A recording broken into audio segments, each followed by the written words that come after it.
السلام علیکم ورحمۃ اللہ وبرکاتہ۔ تعلیمات اسلامی آفیشیل یوٹیوب چینل کی آواز۔ آج ہم توضیح المسائل کا سبق نمبر 5 پڑھ رہے ہیں انشاءاللہ۔ وہ نظریات جو ایک مجتہد اپنی توضیح المسائل میں ذکر کرتا ہے اجمالی طور پر 3 صورتیں رکھتے ہیں: الف فتویٰ، با احتیاط واجب یا احتیاط لازم، جیم احتیاط مستحب۔ اور یہ اس طرح کی عبارتیں ہیں جیسے واجب ہے، حرام ہے، جائز نہیں ہے۔ اقوا یہ ہے اظہاریہ، اقرب یہ ہے کہ ظاہریہ ہے، بعید نہیں ہے۔ فتویٰ شمار ہو گئی، مقلد کو چاہیے کہ اس کے مطابق عمل کرے، اور اگر مجتہد عالم کسی مسئلے میں فتویٰ دے تو مقلد اس مسئلے میں کسی دوسرے مجتہد کے فتوے پر عمل نہیں کر سکتا۔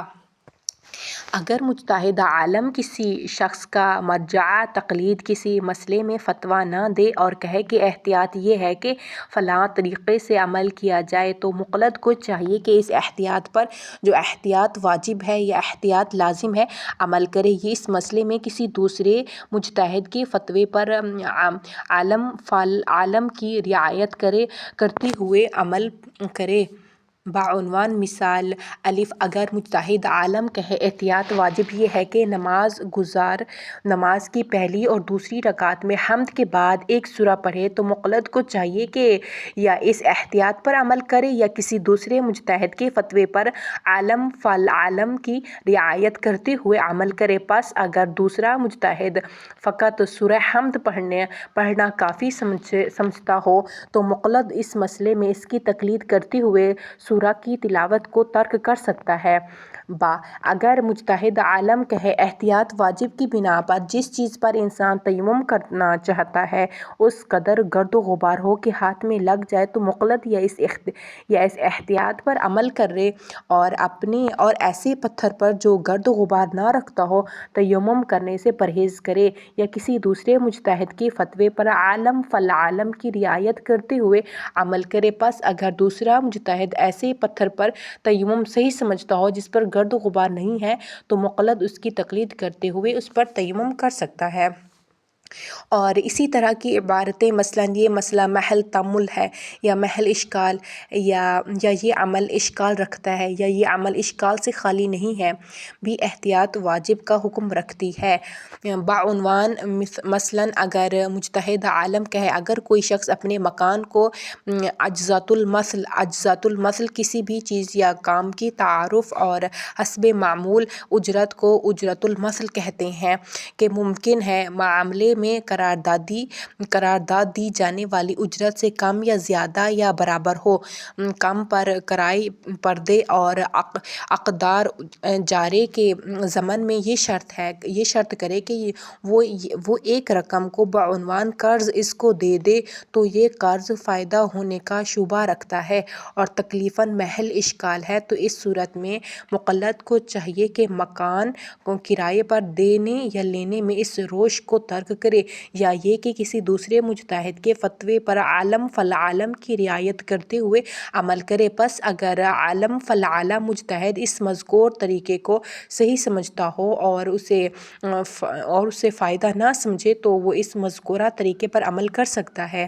اگر مجتہد عالم کسی مسئلے میں فتویٰ دینے کے بعد اسی مسئلے میں احتیاط کرے، مثلاً کہے نجس ظرف کو پانی سے 1 مرتبہ دھوئیں تو پاک ہو جائے گا، گرچہ احتیاط یہ ہے کہ 3 مرتبہ دھوئیں، تو مقلد اس احتیاط کو ترک کر سکتا ہے، اور اس طرح کی احتیاط کو احتیاط مستحب کہتے ہیں۔ اور یہی حکم ہے اس جگہ پر جہاں پہلے کسی مسئلے میں احتیاط کو ذکر کیا گیا ہو اور پھر مجتہد کا فتویٰ اس مسئلے میں بیان کیا جائے، مثلاً کہے احتیاط یہ ہے کہ نماز کی تیسری اور چوتھی رکعت میں تسبیحات 4 3 مرتبہ پڑھا جائے، گرچہ 1 مرتبہ پڑھنا کافی ہے۔ البتہ اس رسالہ عملیہ میں مقامات احتیاط کی تشخیص کو آسان کرنے کے لیے کوشش کی گئی ہے کہ تمام مقامات جہاں احتیاط مستحب ہے کلمہ متحد کلمہ احتیاط کے بعد ذکر کیا جائے۔ مسائل شرعی میں مجتہد کا نظریہ اور اس طرح کا خواہ فتویٰ ہو، خواہ احتیاط واجب خواہ احتیاط مستحب حاصل کرنے کے 4 طریقے ہیں۔ اول خود مجتہد سے سننا، اور دو فرد عادل سے سننا جو مجتہد کے فتوے کو نقل کریں۔ سوم ایسے شخص سے سننا جس کی بات پر انسان اطمینان رکھتا ہو۔ چہارم مجتہد کے رسالہ عملیہ یا استفتاء کی کتابوں میں دیکھنا، البتہ اگر انسان اس رسالہ عملیہ یا استفتاء کے صحیح ہونے کا اطمینان رکھتا ہو۔ جب تک انسان یقین نہ کر لے کہ مجتہد کا فتویٰ بدل گیا ہے، رسالہ عملیہ میں لکھے ہوئے مسائل پر عمل کر سکتا ہے، اور اگر احتمال دے کہ اس کا فتویٰ بدل گیا ہے تو تحقیق کرنا ضروری نہیں ہے۔ جس مجتہد کی انسان تقلید کر رہا ہے، اگر اس کی وفات ہو جائے تو اس کی وفات کے بعد حکم اس کے زندہ ہونے کے حکم کی طرح ہے۔ اس بنا پر اگر وہ مجتہد زندہ مجتہد سے عالم ہو اور مقلد جمالی طور پر جانتا ہو کہ درپیش مسائل میں وہ دو مجتہد آپس میں اختلاف فتویٰ رکھتے ہیں، اگرچہ خواہ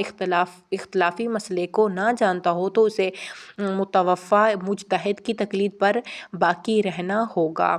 اور اگر زندہ مجتہد متوفی مجتہد سے عالم ہو تو زندہ مجتہد کی طرف رجوع کرے گا، اور اگر ان دونوں کے درمیان کسی کا عالم ہونا معلوم نہ ہو یا برابر ہو، پس اگر ان میں کسی ایک کا زیادہ باتقویٰ ہونا دوسرے کے مقابلے میں ثابت ہو، اس معنی میں کہ جو امور فتویٰ دینے اور استنباط کرنے میں اپنا کردار رکھتے ہیں، اس میں زیادہ احتیاط کرے اور اہل تحقیق ہو تو اس کی تقلید کرے گا، اور اگر زیادہ باتقویٰ ہونا بھی ثابت ہو تو مختار ہے جس کے فتوے کے مطابق چاہے عمل کرے، مگر مقامات عالم اجمالی یا حجت اجمالی جو کسی تکلیف پر قائم ہو تو مکلف کو دونوں فتوے کی رعایت کرنی ہوگی۔ یہاں پر علم اجمالی سے مراد وہ مقامات ہیں کہ جہاں پر مکلف اصل تکلیف وظیفہ کا یقین رکھتا ہو اور اسے معلوم ہو کہ کوئی عمل اس پر واجب ہوا ہے، لیکن وہ تکلیف شخص طور پر کون سی ہے تو نہیں معلوم۔ مثال کے طور پر فرض کریں بعض مقامات سفر میں ایک مجتہد نماز کو قصر اور دوسرا مجتہد نماز کو کامل واجب سمجھتا ہو۔ یہاں پر شخص کو یہ معلوم ہے کہ ایک نماز اس پر واجب ہے لیکن قصر یا کامل ہونا معلوم نہ ہو، تو ایسا مسئلہ مقام عالم اجمالی میں سے ہے لیکن کبھی اصل تکلیف یا یقینی نہیں ہے۔ مثلاً کسی خاص مقامات میں ایک مجتہد خمس کو واجب سمجھتا اور دوسرا مجتہد واجب نہ سمجھے تو یہ مقام علم